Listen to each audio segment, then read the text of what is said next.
cualquier libro de rezos, al abrir la primera página, encontramos el siguiente texto que, de acuerdo a las disposiciones de nuestros sabios, debe uno decirlo cada mañana al despertar. Modé ani lefaneja. Yo te agradezco a ti, Hashem, Melech Hay Bekayam. Tú eres el rey vivo y existente. Shehazarta abi nishmati, que me devolviste el alma behaimla, con misericordia. Rabba emunateja, es mucha la fe que tienes tú, Dios, en nosotros, de que seremos mejores que el día anterior. Es increíble en dos puntos.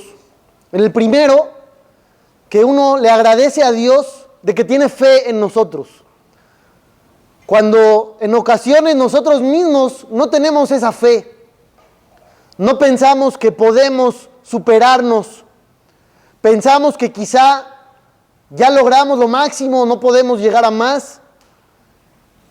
Y la respuesta de Dios es decirte, puedes más, yo tengo fe en ti. Y el segundo punto es interesante porque comenzamos el día con la palabra gracias. Seamos sinceros y comencemos con toda honestidad respondiendo a la siguiente pregunta. ¿Estamos conformes con lo que tenemos en la vida? Tenemos ya, no sé si decir todos o en gran porcentaje, la mayoría quizá, nuestros sueños materializados, o, diciendo las cosas como son, la vida nos ha quedado a deber. Sabemos que la respuesta que tenemos que dar es, no, pues sí, yo agradezco, Dios me ha dado, yo no merezco. Sabemos que esa es la respuesta correcta, pero en el corazón, sentimiento verdadero y pleno, ¿podemos decirle a Dios gracias por esta vida? ¿O queremos más? ¿O queremos una vida diferente? El libro continúa con otra bendición que hay que decir cada vez que uno hace sus necesidades, cuando uno sale del baño. Tiene que decirle, Dios, gracias. Gracias de que todo está en orden. Y hay que decirlo no solamente por la mañana, cada vez en el día, con un máximo de tiempo de 72 minutos.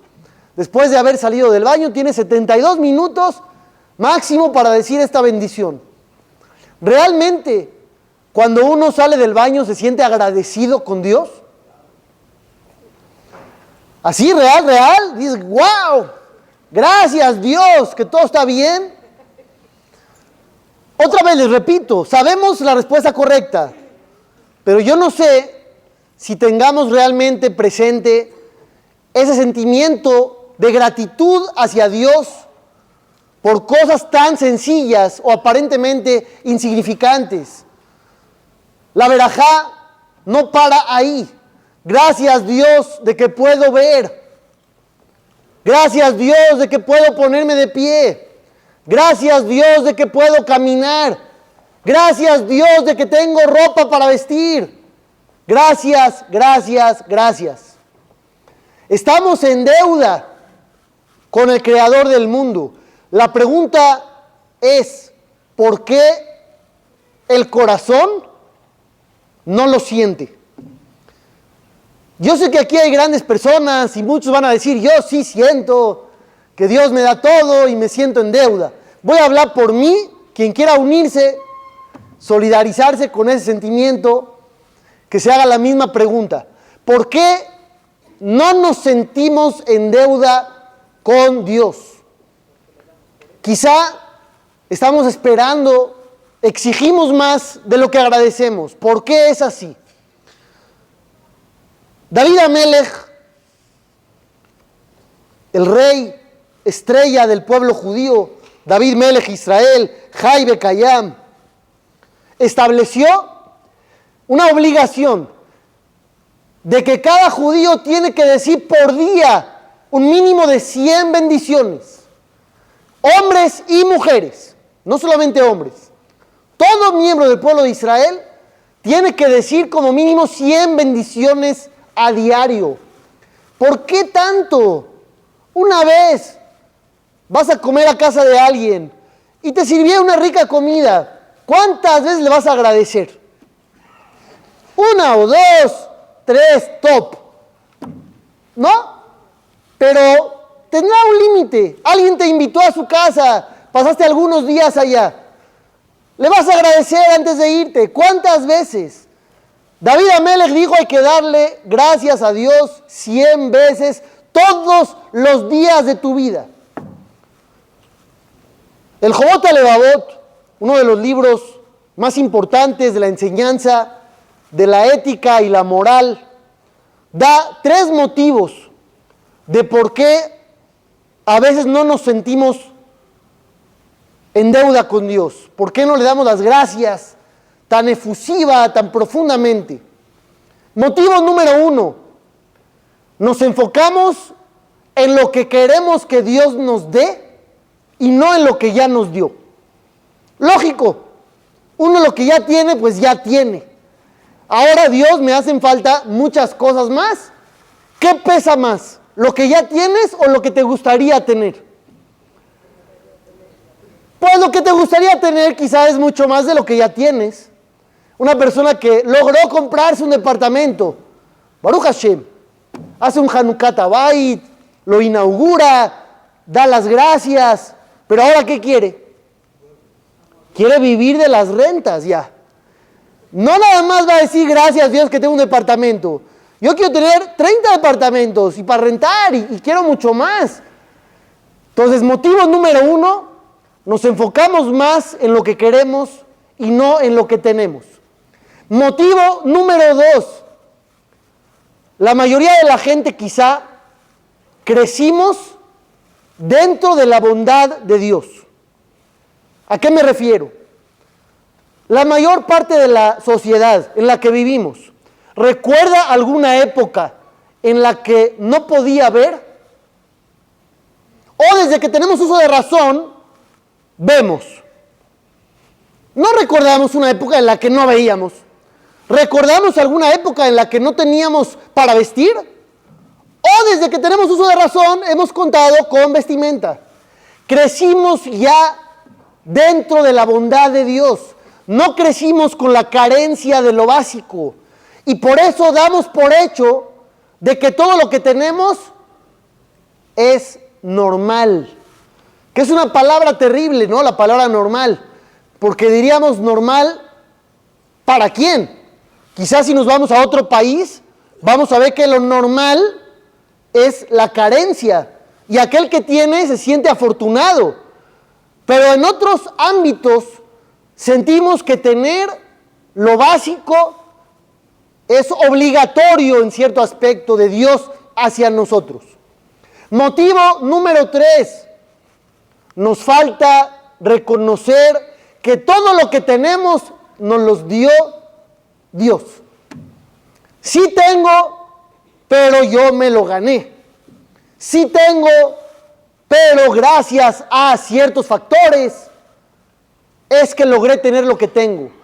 Quizás no estamos conscientes de que todo lo que tenemos viene directamente de la mano de Dios. ¿Cómo podemos empezar a revertir esta situación? ¿Cómo podemos realmente entender que la primera palabra tendría que ser dicha con todo el corazón al despertar y decirle a Dios, gracias?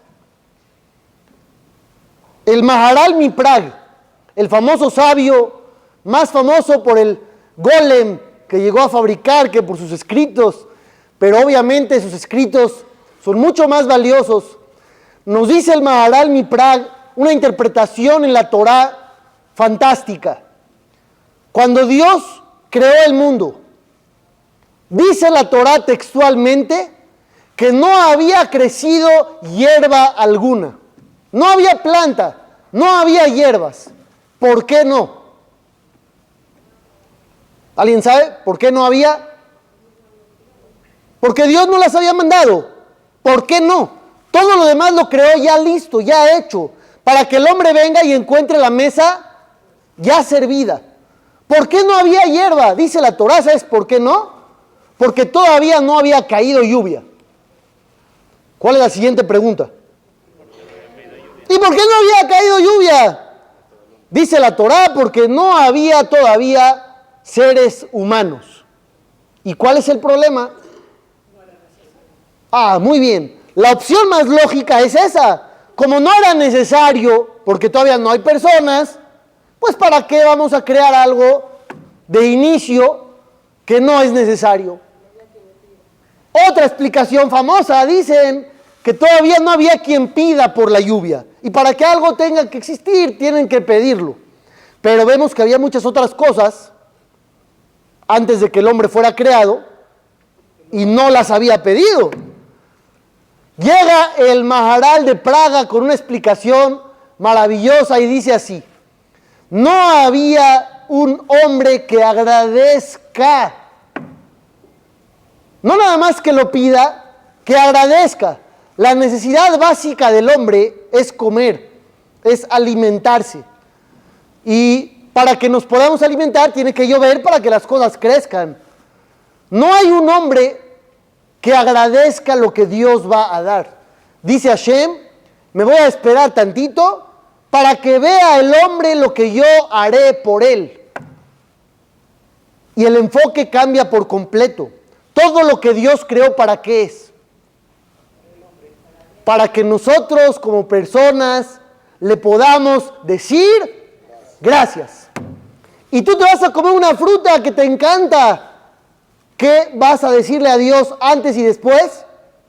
Gracias. Gracias de que puedo comer. Y gracias de que lo comí, que disfruté. Es algo tan simple y sin embargo tan lejos de nosotros, que requiere de un esfuerzo, no sé si decir monumental, de parte nuestra para salir de la burbuja y valorar lo que Dios hace por nosotros. Yosef Atzadik, uno de los personajes más famosos de la historia, Yosef, el hijo de Jacob, que salvó a toda la humanidad de la hambruna con sus sabios consejos. Cuando habían sido decretados 7 años de hambruna, después de los 7 años de abundancia, ¿qué hizo Yosef? ¿Qué hizo Yosef? Empezó a racionar el alimento a todo habitante. Yo junté comida durante 7 años, ahora viene un periodo de escasez, tengo que racionar el alimento. La gente que quería comer tenía que ir con él y le compraba la comida. La Torá nos cuenta que llegó un momento en el que a la gente se le terminó el dinero. Ya no hay dinero, ya te dimos todo y no tenemos alimento, queremos comer. ¿Cuál fue la opción de Yosef? Muy bien. Le dijo a la gente, no hay problema, van a usar sus terrenos a cambio de comida. Van a darme un porcentaje de la producción, año con año, y a partir de ese momento, dice la Torá, esto se quedó como una ley en Egipto, de que cada persona tenía que dar un porcentaje al gobierno. Y a cambio de ese porcentaje, Yosef les dio comida. ¿Cuál es el punto más curioso de la historia? Que dice la Torá que hubo un sector de la población egipcia a la que no se les exigió ese porcentaje de la producción. ¿Cuál fue ese sector? Los sacerdotes egipcios. A ellos les dio inmunidad. Yosef les dijo, ustedes tranquilos, todo es para ustedes, coman, disfruten, gocen y no me den nada. ¿Por qué es curioso? ¿Por qué es curioso? Porque eran sacerdotes de la idolatría. Ellos representan lo contrario a Hashem. Dios es Ejad. Shema Israel, Hashem Elokeinu, Hashem Ejad. Dios es único. Y estos sacerdotes le enseñan a la gente a creer en otros poderes superiores. ¿A ellos son los que Yosef beneficia? No puede ser. Llegan los jajamim y nos dan la luz para alumbrar este pasaje inentendible. Yosef fue acusado por una mujer de haberse querido propasar con ella. Esta mujer era la esposa de su jefe, que la realidad era exactamente lo contrario. Ella todos los días lo seducía, lo tentaba, se cambiaba de ropa el mismo día varias veces para sorprenderlo. Cuando llegó en una ocasión a estar sola con él en la casa, ella lo tomó a él de las ropas y le dijo: estate conmigo, acuéstate conmigo. Yosef dijo: ¿cómo crees que yo haré algo así? ¿Contra quién? Dos cosas: contra mi patrón, contra mi jefe, es una traición, y contra Dios. Dense cuenta ya desde ahí, es impresionante. Yosef está diciendo: ¿cómo le voy a fallar a mi patrón? Él creyó en mí, me dio trabajo, no puedo defraudarlo. Y además, no puedo fallarle a Dios. Yosef se escapa de la habitación dejando la ropa en el poder de esta mujer que lo tenía agarrado de la ropa. Él corrió, la ropa se quedó con ella. Ella se sintió ofendida, humillada, rechazada. Y cuando llega su marido, dice: este hombre quiso estar conmigo, me quiso violar, se quiso propasar. Y aquí está la prueba, tengo la ropa en mis manos. Yosef es llevado a juicio. ¿Quiénes son los magistrados? Los sacerdotes. Y los sacerdotes se dan cuenta que Yosef es víctima de esta mujer, pero no pueden contradecir, porque el marido era un hombre muy importante en el gobierno. ¿Qué hacen los jueces, los magistrados? Lo condenan a estar en el calabozo, cuando lo tenían que haber condenado a muerte, porque era un potencial violador. Yosef está agradecido con ellos, y cuando tiempo después Yosef es el que tiene el poder y autoridad, les paga el favor y dice: ahora ustedes, sacerdotes, gocen de sus tierras tranquilos. Yosef guardó en su mente el favor que le habían hecho y les correspondió en la primera oportunidad. Yo quiero plantear la siguiente pregunta: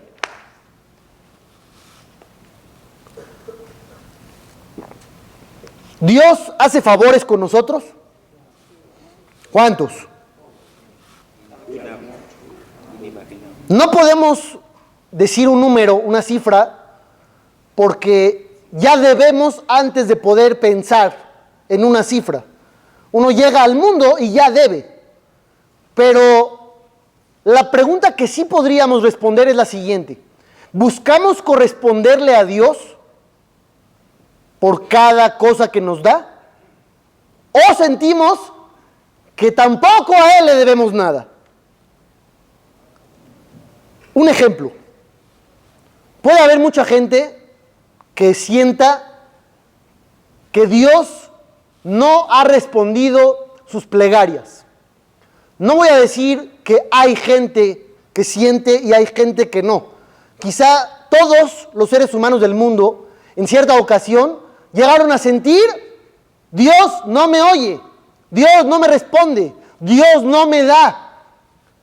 Y eso puede llegar a provocar que uno sienta una lejanía con su Creador, como diciendo: cuando yo necesité a Dios, no estuvo conmigo.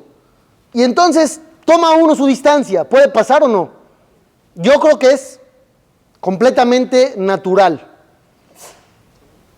Vamos a ver uno de los peores episodios en la historia del pueblo de Israel y veremos cuál fue la reacción de la Torá hacia eso. La esclavitud en Egipto. sin temor a equivocarnos, podemos decir que fue de las peores épocas en toda la historia para nuestro pueblo. ¿Por qué? ¿Por qué de las peores? ¿Porque trabajábamos?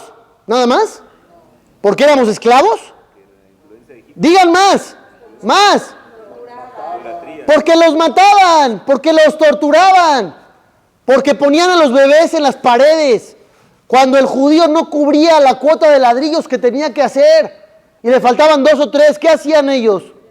Ponían a los bebés ahí, porque arrojaban a los bebés al río, porque el faraón, hubo una época en la que tenía una enfermedad en la piel y mataban niños judíos para bañarse en su sangre, porque le habían dicho que eso curaría sus dolencias. Y porque duró 210 años. No estamos hablando de cualquier cosa.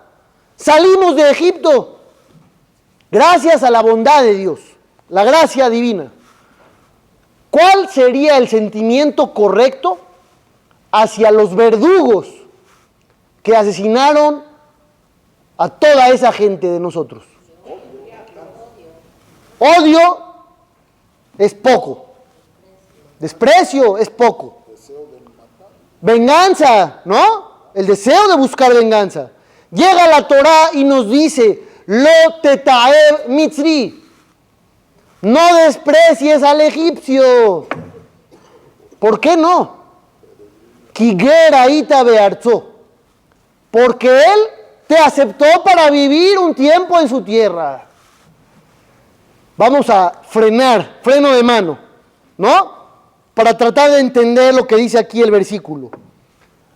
¿Merecen los egipcios que nosotros los tratemos bien? Después de todo lo que nos hicieron, no tiene cabida en la mente humana, no puede ser. Llega la Torá y te dice, ellos se portaron bien contigo, no los puedes despreciar. ¿De qué estás hablando?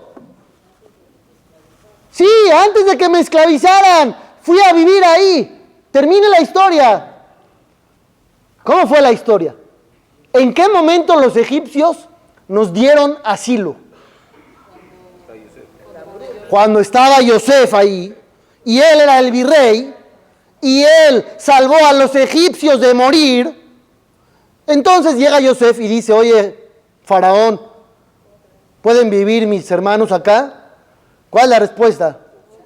Pues claro que sí, no puede decir otra cosa, pero era por conveniencia propia. Inclusive el faraón mismo, cuando llegan los hermanos, le dice, oye, ¿hay algunos de tus hermanos que se puedan encargar de cuidar mis animales? Ya quería que trabajaran para él. ¿Quiénes fueron los primeros en no recordar los favores recibidos? Ellos. La Torá nos dice, llegó un rey que no conoció a Yosef. ¿Qué significa que no conoció? ¿No se enteró que Yosef salvó el imperio? Claro que se enteró, pero no quiso ser agradecido. ¿Hay una obligación de ser agradecido con un malagradecido? Es una pregunta de cultura general. La Torá te dice que si tú le pediste prestado a alguien algo y te dijo, no te lo presto. Ya, duro y directo, ¿no? Como hay gente que te dice, yo a todos les digo en su cara lo que pienso. Está bien, te dijo, no te la presto. Al otro día, él te dice a ti, oye, ¿me prestas? ¿Cómo tienes que actuar? Dice la Torá, no solamente estás obligado a prestarle, no le puedes cantar y decir, oye, mira, yo sí te presto. Tampoco, no le puedes decir eso. Entonces, le tienes que prestar como si nunca hubiera pasado nada. Está bien, maravilloso. ¿Con quién estamos hablando? ¿Con ángeles o con seres humanos mortales, comunes y corrientes? La Torá te dice, no desprecies al egipcio, porque en su momento, aunque fue por conveniencia y aunque ellos son malagradecidos, tú fuiste a vivir en su país. Y todo lo malo que te hicieron no puede borrar lo bueno que hicieron. Nosotros, ¿cómo actuamos en la sociedad? ¿Qué recordamos más? ¿Lo bueno o lo malo? Tu esposo te regaló de aniversario 20 años. En el aniversario número 21, algo pasó. Se le olvidó la fecha del aniversario. Y ya son las 9 de la mañana y no te ha dicho nada. Y tú estás esperando, pensando para bien, ¿no? Como dice la Gemara, los Jajamim en la Mishnah, que hay que pensar para bien. Dice, seguro me la quiere hacer cardíaca, de emoción. Voy a llegar a mi casa y va a haber una fiesta sorpresa con todos mis familiares y amigos. Entonces en el transcurso del día no le dices nada. Cuando te dice, oye, ¿puedes pasar tantito acá? Dices, ahí está la clave, quiere hacer tiempo para destantearme. Ya cuando por fin te encuentras con él en la casa y está todo apagado y está él en pijama, ¿qué dices? Todavía hay un poquito de esperanza. Es parte del acto para que de veras se me vaya la onda. Y te dice, oye, ¿me haces unos sándwiches para cenar? Y vas recorriendo el pasillo y no hay nadie. Realmente se le olvidó. ¿Qué haces? Yo les pregunto, ¿cuánto le va a costar a ese marido ese olvido? Un auto nuevo, un viaje a Europa, toda la vida no va a ser suficiente. Pero preguntemos las cosas reales. Oye, llevan 21 años de casados, 20 años se acordó. 20 años estuvo ahí. Un año se le fue. ¿A poco vale más? No, ya sé que no se le va a olvidar nunca más. Pero para uno, ¿no debería uno de llevar un score, aunque sea? Vamos 20-1. No puede ser que esa ocasión valga más que todo lo bueno que uno ha hecho. Pero así somos. La naturaleza es que lo bueno lo damos por hecho. Y lo malo se queda ahí grabado para siempre. Y la Torá aquí con este pasaje te dice que tienes que actuar exactamente al revés. Ve lo bueno. Te hicieron un favor, aunque 210 años te trataron con la punta del zapato. No importa. Lo bueno no tiene por qué irse. Voy a decir algo difícil de decir. ¿Podríamos decir lo mismo con Dios? ¿Todo lo que manda Dios es para bien? Otra vez, sabemos que tenemos que contestar que sí, pero no siempre sentimos que todo es para bien. Vamos a hablar como si no tuviéramos fe. Barmina lo alenu, perdón, porque sí tenemos fe, pero para plasmar bien la idea. Vamos a suponer que Dios, Barmina lo alenu, lo que voy a decir, Dios no lo quiera, vamos a suponer que Dios te falló. Podríamos compensar esa falla, entre comillas, con todo lo bueno que Dios sí nos ha dado, o nunca Dios estuvo con nosotros. Deberíamos, pero en esos momentos flaqueamos y somos débiles, no recordamos toda la bondad previa, tomamos con mayor peso e importancia los sucesos negativos, porque todo lo bueno lo damos por hecho. Hay dos naciones que sus miembros no son aceptados como conversos en el pueblo judío. ¿Saben cuáles son? Las naciones de Amón y Moab. Aunque quieran convertirse al judaísmo, vetados. ¿Por qué están vetados? Porque cuando el pueblo de Israel salió de Egipto, ellos no salieron a darnos alimento. ¿Sí o no? Así dice la Torá. Vamos a preguntar, ¿están obligados a darnos alimento? O sea, empezar desde ahí. ¿Cómo no me diste comida? ¿Por qué te voy a dar comida? O sea, uno tendría la obligación de estar parado afuera de un reclusorio para darle alimento a los que van saliendo. El pueblo de Israel salió de la esclavitud. Bien por ustedes, ¿yo qué tengo que ver? No salí a darles comida. No, no es mi obligación. ¿por qué yo debería de ir a darles comida? La respuesta de los jajamim es muy profunda. Escuchen hasta dónde llega la exigencia de la Torá. Los pueblos de Amón y Moab son descendientes de Lot, el sobrino de Abraham Avinu, que logró permanecer con vida gracias a que Abraham lo fue a salvar cuando estaba secuestrado. Estas dos naciones, ¿a quién le deben su existencia? A Abraham. Y Abraham es el padre del pueblo de Israel. Por eso ellos tenían la obligación de darnos comida, porque somos descendientes de Abraham, que salvó a Lot, su ancestro, y no nos hicieron el favor. Claro que no lo pensaron. Es ilógico lo que acabo yo de decir. Ustedes ahorita que escucharon esa respuesta, tendrían que haber agarrado las sillas y aventarlas. Y decir, espérame tantito, lo que usted está diciendo es ilógico, es inaudito. Yo tengo que hacerle un favor a una persona porque hace algunos siglos uno de sus ancestros le hizo el favor a uno de los míos.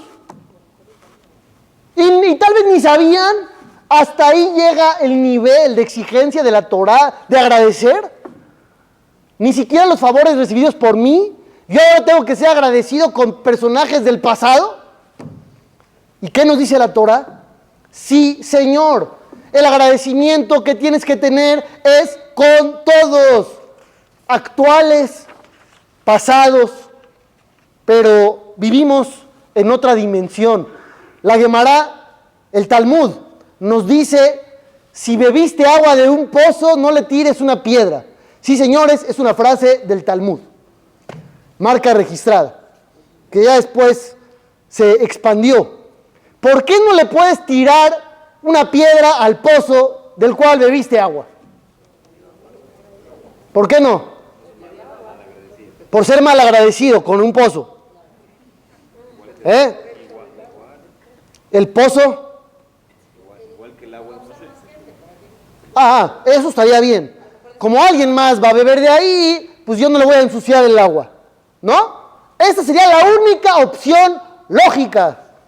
Pero el Talmud no dice así. El Talmud nos dice, como recibiste un beneficio de ese pozo, no le tires una piedra. ¿Cómo puede ser? La piedra, el pozo, el agua, todos son objetos inanimados, sin vida, sin sentimientos, sin libre albedrío. El pozo no te vio sediento y te fue a ofrecer líquido. No hay pozo, no hay un personaje ahí. ¿Qué me están pidiendo? ¿Que yo sea agradecido? ¿Con qué? Pero no se equivoquen.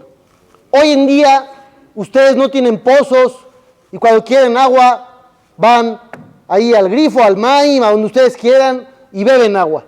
Pero vamos a poner un ejemplo práctico, real. Todos los viernes en la noche cuando ustedes están en la mesa y hacen kiddush, santifican a Dios y al día con una copa de vino y tapan el pan. ¿Para qué tapan al pan? ¿Para qué? ¿Para no hacerlo de menos? ¿Para que no se sienta mal? Los voy a ayudar tantito. La Torá, cuando menciona las propiedades de la Tierra Santa, dice, es una tierra maravillosa, fantástica. Es una tierra que tiene jitá, trigo, seorá, cebada, gefen, uva. ¿El trigo en qué lugar quedó? En primer lugar. ¿Y la uva? En tercer lugar. Deberíamos de agarrar el pan para santificar el día. Él está en primer lugar. Pero agarramos al vino. ¿Por qué agarramos al vino? Porque el vino tiene dos propiedades. Además de nutrir, no es como un líquido común, también alegra el corazón. El pan no alegra el corazón. Siento decírselos a todos los aficionados a los postres. Por más que coman, no van a engordar, pues no se van a alegrar más. Como el pan tendría que estar en primer lugar y no está en primer lugar, lo tapamos para que no se sienta mal. Señores, no le digan esa explicación a nadie porque está de a de veras para que dé pena contarla. O sea, yo quiero ver que venga una persona a tu casa que no sabe nada y te pregunte, oye, ¿por qué tapaste el pan? Yo quiero ver que tú le digas eso. Quiero ver que le digas, mira, es que el pan se va a sentir feo porque estaba en primer lugar en un versículo. No se lo vas a decir, yo les apuesto. No se lo vas a decir. Le vas a decir, mira que hay allá, le vas a cambiar el tema y vas a continuar. Pero nosotros lo hacemos. ¿Qué, estamos todos locos? ¿Estamos locos todos? ¿Cuidando el honor del pan? ¿Por qué no pensaste en eso al moler el trigo? Yo creo que está peor. O al comerte el pan. Llegan los jajamín y nos dicen, en realidad, tenemos razón. El pan no está vivo, no siente nada. Pero a ti como ser humano te obligan a ser agradecido hasta con los objetos inanimados. Porque tú no agradeces para que el otro se sienta bien. Tú agradeces para crecer como persona, para decir yo no merezco nada. Y si voy a cuidar el honor de un pan que no siente, voy a cuidar el honor de todos los que están sentados en la mesa. No voy a insultar a nadie, no voy a humillar a nadie. Si me cuidé del pan, no le voy a decir una frase a alguien que lo vaya a incomodar o a hacer sentir feo. Es la finalidad. Aquellos que tapan el pan y después a la hora de la comida se hacen pomada a todos los que están ahí sentados. Señores, destapen el pan, no están aprendiendo nada. Akadosh Baruj Hu, Dios mismo, le dice a su pueblo, Zaharti lach Gesed Neuraich, dice Dios al profeta Irmiau, recuerdo el favor que me hiciste tú, pueblo judío, en tus inicios. ¿Cuál favor le hicimos nosotros a Dios en nuestros inicios? Dice el versículo, Lechtech acharai bamidbar, que me seguiste al desierto. Cuando Dios nos sacó de Egipto, ¿a dónde nos fuimos? Al desierto, no hay nada. Dice Dios, gracias por confiar en mí. Y hagamos la misma pregunta. Se abren las puertas de Egipto. ¿Quién se queda? ¿Quién se queda? Nadie se queda. Vámonos. ¿A dónde? A donde sea, con tal de dejar atrás este lugar de terror que mataba a nuestros miembros. Vámonos de aquí. Y si te dicen, pero es que alrededor nada más hay desierto, ¿qué dices? No me importa, ni modo. Prefiero irme a la nada, a lo desconocido. ¿Esto no es un favor que le hicimos a Dios? ¿Haberlo seguido al desierto? Es una reacción natural de cualquier persona que estuvo encerrado, esclavizado y fue torturado y le abren una vía de escape. ¿A dónde me voy a ir? A donde sea, no me importa. ¿Por qué dice Dios? Gracias que creyeron en mí. Para enseñarnos este mismo concepto. Hay que saber decir gracias, aunque le encuentres toda la lógica a las acciones de la otra persona. Aunque puedas justificar que lo hizo por él. Llega tu pareja con unos boletos de avión y te dice, vámonos de viaje. Y tú sabes que vamos más por el otro que por mí. Él ya quería ir y él tenía ganas. Y ni modo que te deje solo y te dijo, pues te compré boletos. ¿Qué vas a decir? Gracias. Aprendamos a decir gracias. Gracias por lo principal. Gracias por lo no principal. Gracias por lo básico. Y cuando entre en la mente esa pregunta terrible de ¿por qué le voy a agradecer a Dios si no me ha dado todo lo que yo quiero? Recordemos que esta historia no termina en este mundo, termina allá. Y el único que sabe qué es lo mejor, qué es lo bueno, qué es lo necesario, es Dios. Aunque a nosotros no nos parezca lógico el por qué Dios no nos da. Todos los días abrimos las manos y le decimos a Dios, Potea, Hedia, deja, umasvía, lejol, hayratzon. Dios, tú abres tus manos y satisfaces y le das comida a todos. Ese versículo, ¿quién lo menciona? Todo judío. ¿Qué pasa con el que no tiene? El que no tiene para comer, ¿también lo va a decir? También lo va a decir. Pero ¿saben qué va a decir después de ese versículo? ¿Cuál es la continuación? Después de Poteach et yadeja umasvia lechol haratzon, ¿qué sigue? Tzadik Adonai bechol derachab. Dios es justo en todas sus acciones. No entiendo por qué no me da, pero sé que es justo. Es la manera en la que nosotros, mortales, comunes y corrientes, que no tenemos la capacidad de entender a ese ser único y superior que nos creó, tendríamos que sentir. Y Bezat Hashem, que Dios conceda todos nuestros deseos para bien, y que siempre que tengamos alegría, que tengamos bendición y éxito en todo lo que emprendamos, que vean resueltos todos sus deseos para bien, Bezat Hashem Yitbaraj.